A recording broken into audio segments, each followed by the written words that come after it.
if that division is removed and actually the assessment is sort of weaved into weekly activities, and then you're getting a formative score on the basis of the activity throughout the week, then you're being assessed without being assessed in such a way that removes the anxiety associated with assessment. Sometimes there might be dips in performance, and that can still contribute to overall improvement and progress. It comes back to what the assessment is for. Because if you're not using it for any particular purpose, then maybe you're gearing towards personalized feedback, in which case, maybe a grade is not necessary. You ask questions instead. So is this the right way to say this? And let them think about what the correct answer might have been. And with that kind of delay, you are engaging them further, create more learning opportunities, and then you can give your assessment. We don't really place restrictions on teachers using AI. So therefore, to what extent should we really place restrictions on students using AI?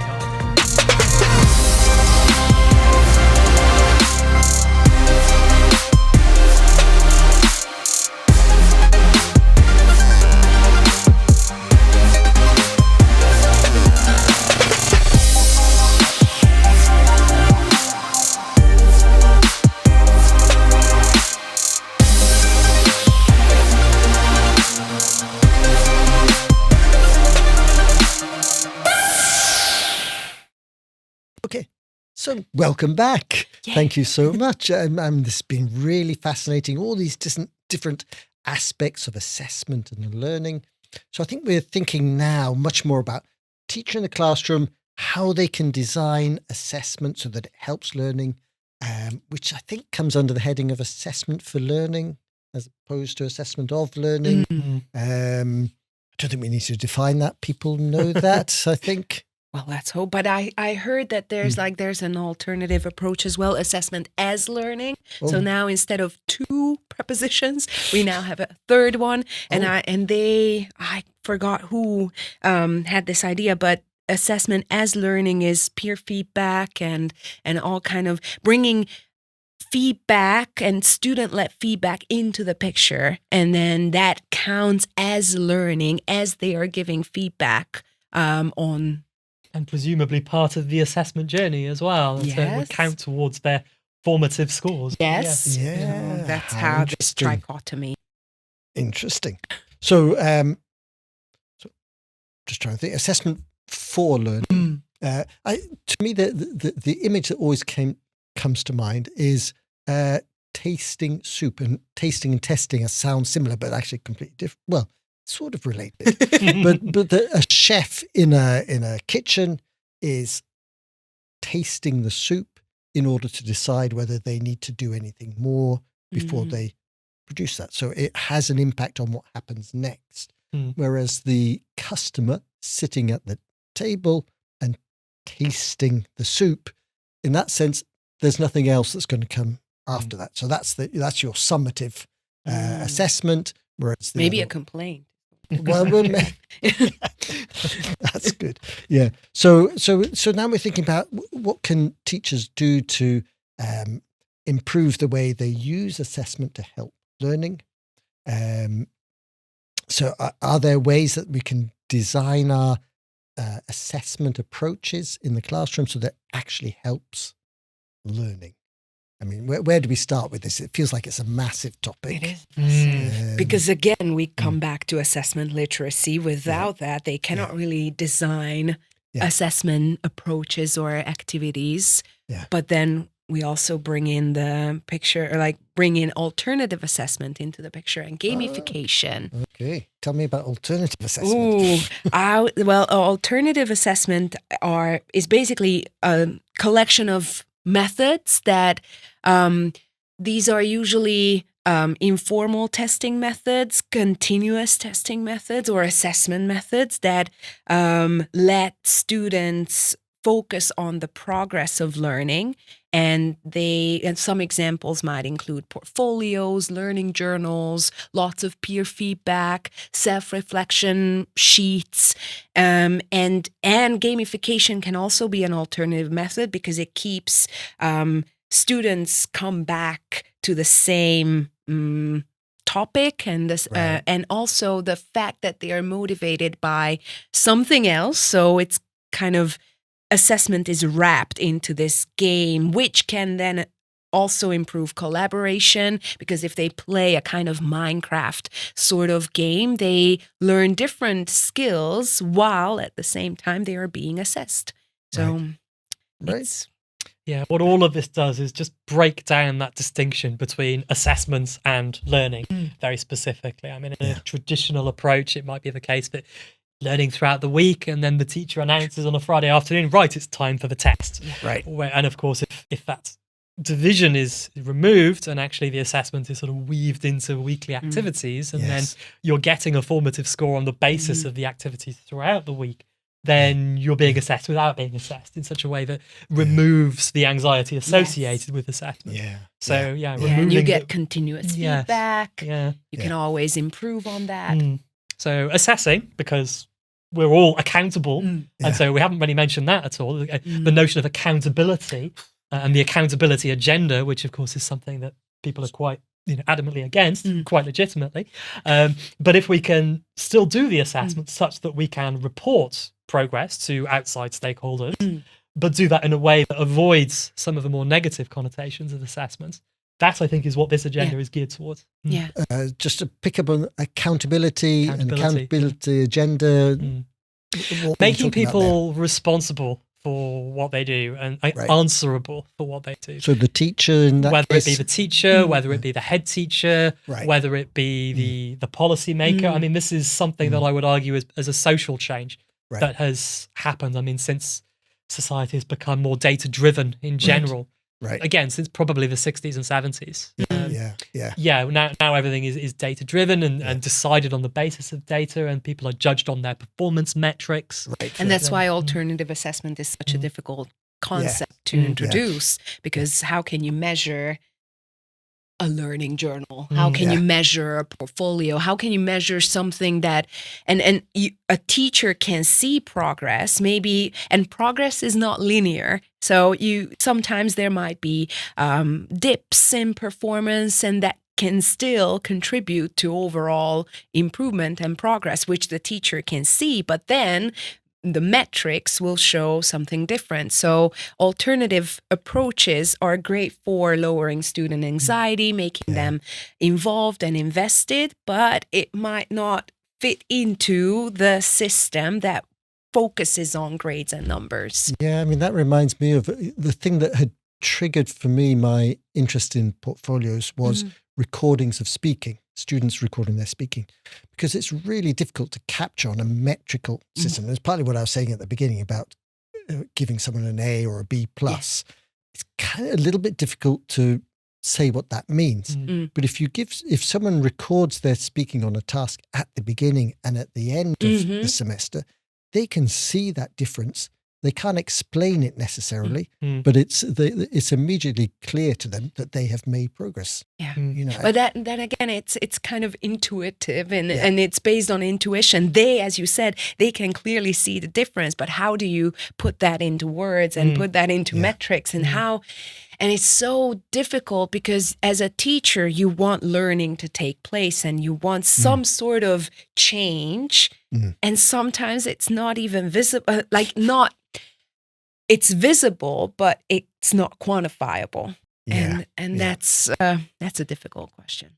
I mean, which takes us perhaps onto the question of grading. So when we talk about assessment, often people assume that means giving a grade, but we can distinguish between you can assess someone, evaluate how well they've done it, but you don't necessarily have to give them a grade.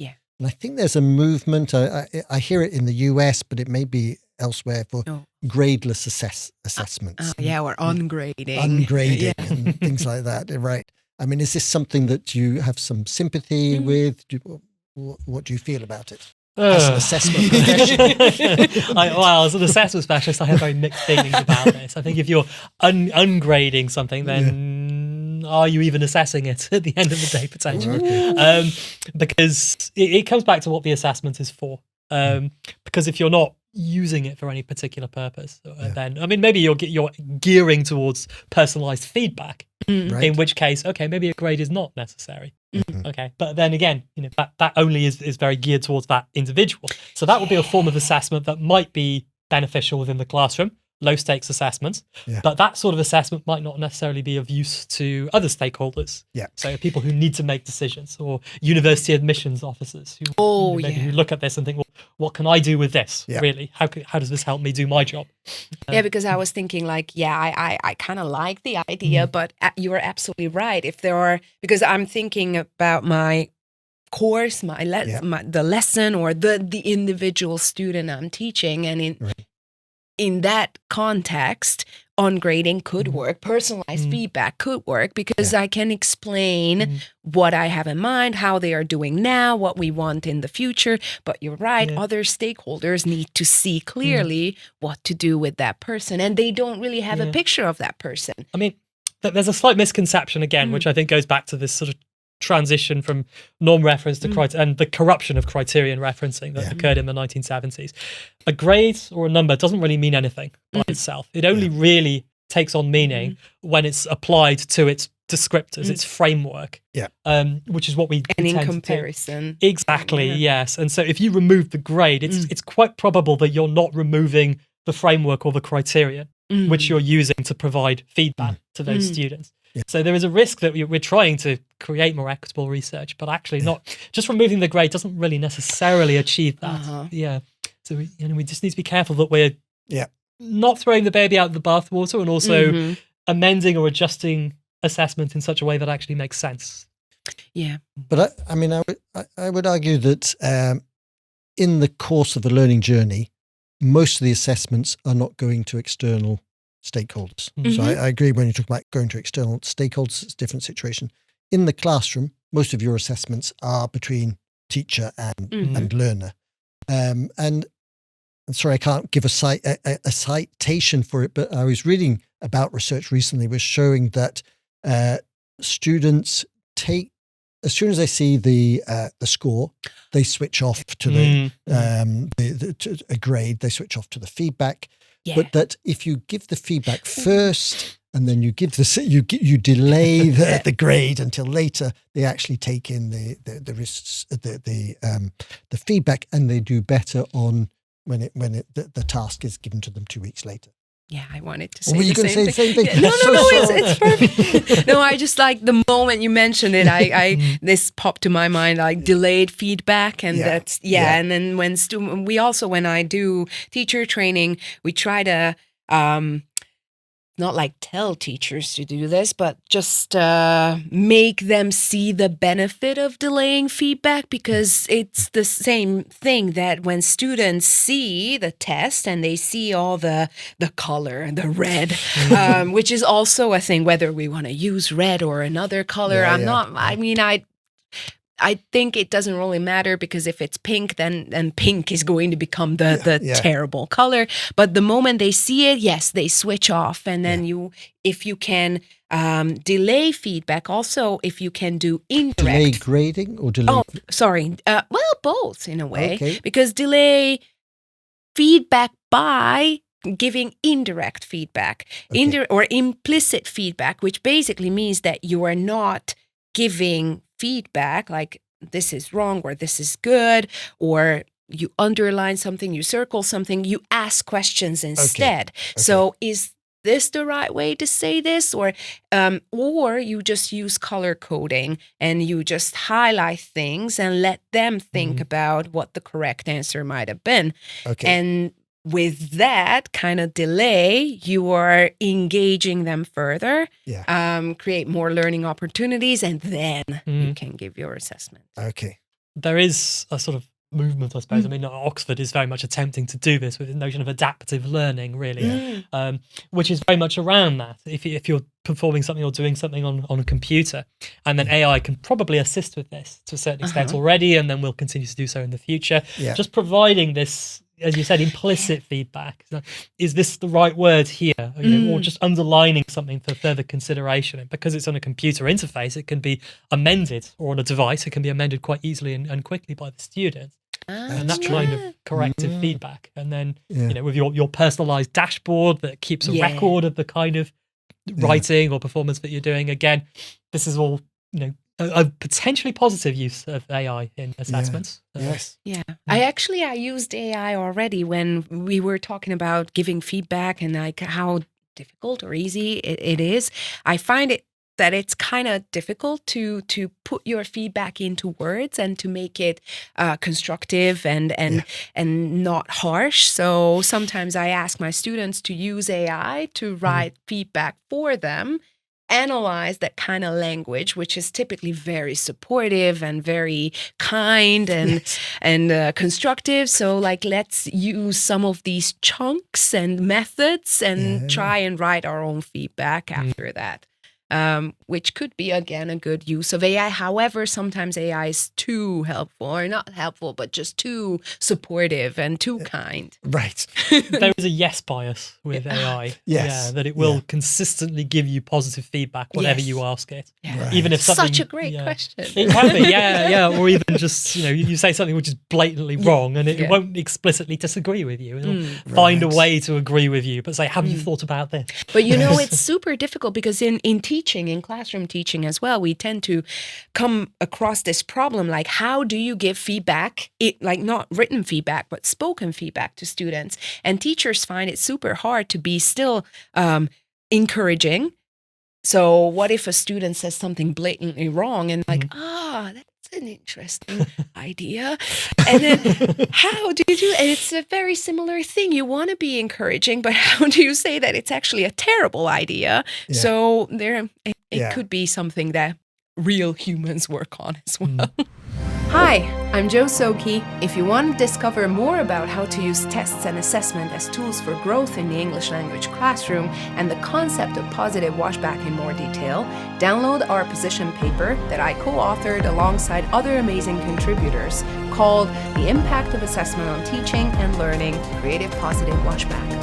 In this paper, you can explore research on how testing and assessment shape classroom practices and find practical guidance and advice on how you can prepare your students for exams while also addressing their broader language needs.